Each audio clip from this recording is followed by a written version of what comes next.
تو وہ کہنے لگا حضور میں بھی دیکھ ہی رہا تھا, مجھے بھی ایسا خوددار عالم ہی چاہیے تھا, خوددار عالم چاہیے تھا. بہرحال حضرت کے گھر وہ پڑھنے جانے لگا تو مسلسل 6 سال وہ طالب علم پڑھنے گیا, اور عام طالب علموں کے ساتھ اس شہزادے نے بیٹھ کر تعلیم حاصل کی. جب تعلیم اس کی مکمل ہو گئی, وہ مکمل طور پر فارغ ہو گیا, فنون اس نے پڑھ لیے, علم و ادب اس نے سیکھا, اخلاقی باتیں اس نے سیکھی, دین کے حوالے سے ضروریات سے حضرت نے اس کو آگاہ کیا.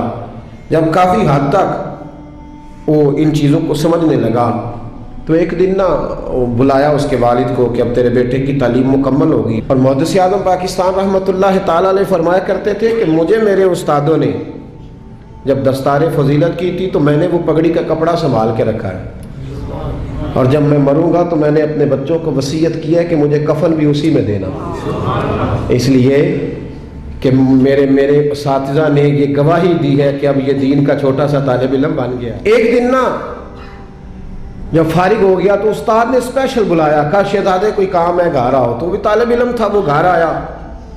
جب حضرت کے کمرے میں داخل ہوا تو اندر سے نا انہوں نے کنڈی لگا لی دروازے کی, ہاتھ میں درہ لے لیا, اتنی زور زور سے درے برسائے کہ اس کے وجود پر نشان پڑ گئے, مارتے گئے. میری غلطی استاد جی. اس نے کہا چپ کر, غلطی پوچھتا ہے نالائق. پھر مارا, پھر مارا, بہت مارا, اور جب بہت زیادہ مار لیا تو خود بھی پسینے سے شراب, دروازہ کھولا, چل دوڑ جا. شہزادہ تھا نا, باہر کھڑا ہو کے کہنے لگا حضور آپ ظلم کر رہے ہیں, مجھے بتائیں تو صحیح میری غلطی کیا ہے. غلطی بتا کے مارے تو ٹھیک ہوا, پر میں تجھے غلطی بتاؤں گا, چل نکل جا. اس نے گھر جا کے اپنے ابا سے کہا, بادشاہ سلامت سے, کہ استاد جی نے ناجائز مارا ہے. بادشاہ سمجھدار تھا, کہنے لگا بیٹا جو قومیں اساتذہ کو کٹہروں میں کھڑا کرتی ہیں وہ کبھی کامیاب نہیں ہوتی. استاد کا بھی ناجائز نہیں مارا. اگر فزکس کیمسٹری کا ہو تو وہ ناجائز نہیں مارتا, لیکن اگر 8000 کا مولوی ہو تو پھر وہ ناجائز ہی مارتا ہے. پھر سویرے اماں آئی جاتی ہے کہ جی تم مسیتے رہنا ہے کہ جا جانا ہے, 8000 تنخواہ ہے تو میرا 60 کروڑ کا منڈا ہے. میں غلط نہیں کہہ رہا, میں صحیح کہہ رہا ہوں.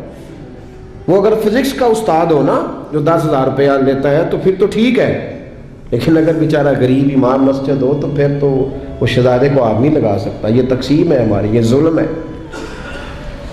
تو بادشاہ نے کہا کہ بیٹا اساتذہ ناجائز نہیں مارتے, تیری کوئی غلطی ہوگی جس کی تجھے نہیں خبر, استاد جانتے.